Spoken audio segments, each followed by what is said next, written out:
Hola a todos, bienvenidos a la primera especialidad de regulación sanitaria en medicamentos y vacunas. Este programa ha sido desarrollado en colaboración entre la Comisión Federal para la Protección contra Riesgos Sanitarios y la Universidad de la Salud de la Ciudad de México. Mi nombre es Alejandra Reynoso Montesinos, soy maestra en Administración de Hospitales y Salud Pública. Pertenezco a la COFEPRIS, a la Comisión de Operación Sanitaria, específicamente en el área de dictamen sanitario de servicios e insumos para la salud. En esta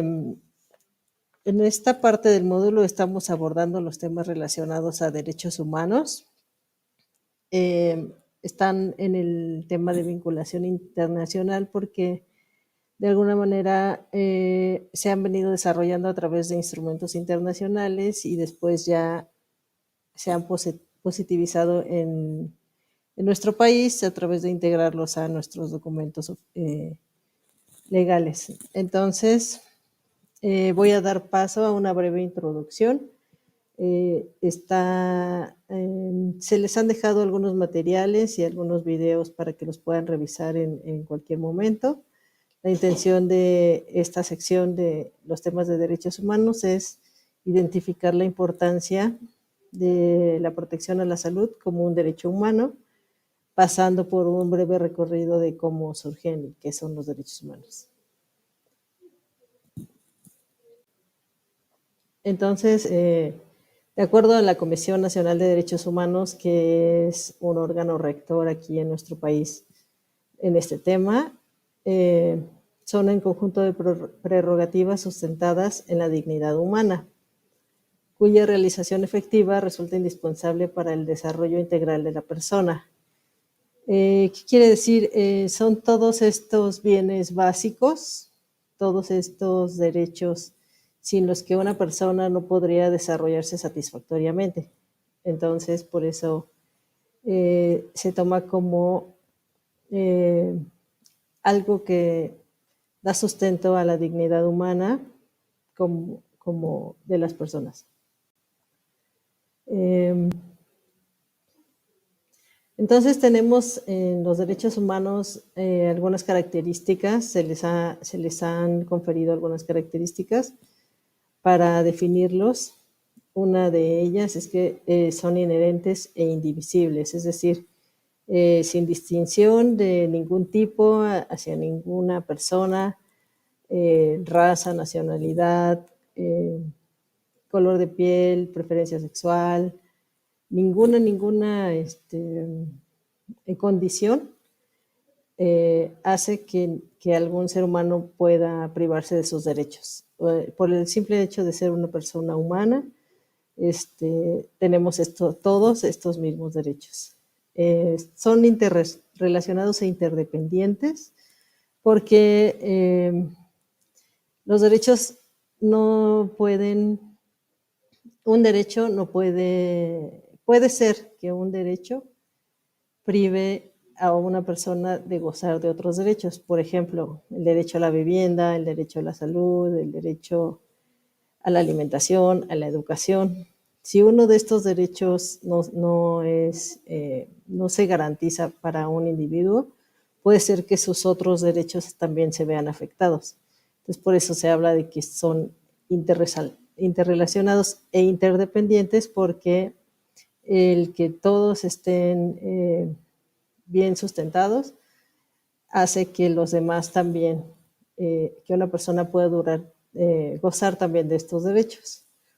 La no discriminación, pues, es un principio que es transversal y que, como les decía, aplica para que como seres humanos todos estemos conscientes de que no podemos discriminar a nadie por ningún motivo.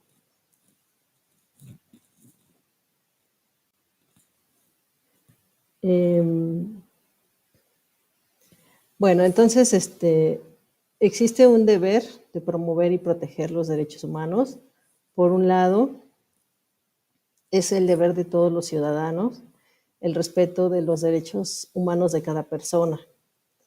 Es un deber que debemos de tener como sociedad en su conjunto para tener una convivencia pacífica. Y por otra parte hay una obligación de las autoridades. Las autoridades tienen la obligación de promover, respetar, proteger y garantizar los derechos humanos. Entonces, más adelante y en los materiales que están contenidos en estos temas, van a ir conociendo un poquito más de estos conceptos. Son inalienables porque no a ninguna persona se le puede suprimir un derecho, decir, te lo vamos a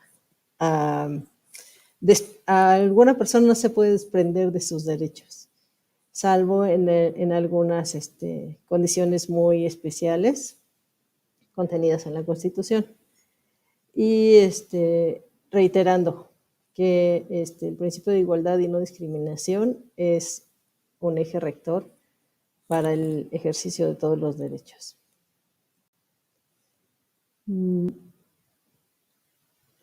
Entonces, los estados, al firmar los diversos pactos que se han suscrito a nivel internacional, asumen ciertas obligaciones para proteger estos derechos, respetarlos y promover todas las condiciones necesarias para que los ciudadanos puedan llegar a la realización de sus derechos humanos. Y asimismo, como hay una obligación en el sentido de realizar acciones para que los derechos humanos se realicen, también hay una obligación de respeto y protección en el que deben abstenerse de interferir en el disfrute de estos derechos. Uno de los principios fundamentales de los derechos humanos es el de la universalidad, en el que habla de que todas las personas de todas las naciones somos titulares de los derechos humanos. Es uno de los principios fundamentales. Un poquito más ahondando en el tema de interdependencia, consiste en que cada derecho humano está ligado entre unos y otros, como les comentaba. El de universalidad, que todas las personas son titulares de todos los derechos humanos. Y el de indivisibilidad, que no se puede fragmentar. A una persona no le puedes decir, no te doy tu derecho a la alimentación, pero sí te doy tu derecho a la educación, o no te doy tu derecho a la salud, pero sí te doy tu derecho a tener una vivienda digna. Pues no el hecho de que se intentara quitar algún derecho afectaría a todos los demás derechos. Entonces, son indivisibles por esa definición. Y de tal manera se deben garantizar de forma integral por todas las autoridades. Ok, continuando con estos temas, tenemos una subdivisión, digamos, para las definiciones de derechos humanos. Una de ellas son los derechos civiles y políticos, y otras son los derechos económicos, sociales y culturales. Los derechos civiles y políticos pues son el derecho a la vida, la igualdad ante la ley, la libertad de expresión, el derecho a participar en la vida política, y los derechos económicos, sociales y culturales pues son los que más tenemos participación los ciudadanos, digamos, como el derecho al trabajo, a la seguridad social, la educación, los derechos colectivos, el desarrollo y la libre determinación. Todos estos, como he mencionado en las diapositivas previas, pues están interrelacionados y son interdependientes. El avance de uno facilita el avance de los demás, y si se priva un derecho, pues afecta negativamente a los demás derechos. Y finalmente, el principio de progresividad. En este principio es muy importante recalcar que ningún derecho puede retroceder. Es decir, si en nuestra Constitución ya establecido el derecho a la salud en el artículo 4 constitucional, por ejemplo, por ningún motivo podría retirarse o menoscabarse lo que ya se ha ganado, el avance que ya se tiene. Es decir, no debe haber una regresión de los derechos. Los estados deben participar en generar todas las condiciones para que los derechos humanos que tiene su población vayan creciendo, nunca en retroceder. Bueno, estas definiciones son es para abrir nada más el tema. Tenemos en las lecturas y en los videos algunas actividades para que los vayan concientizando un poquito más. Y la idea es que al final de los temas de derechos humanos tengamos una reunión en la que podamos comentar cuál fue su impresión, ya enfocándonos, ya partiendo de haber conocido el origen y las definiciones principales de derechos humanos, en cómo está la protección del derecho a la salud en México. Y bienvenidos, espero, les deseo mucho éxito en el desarrollo de su especialidad y seguimos en contacto en estos temas.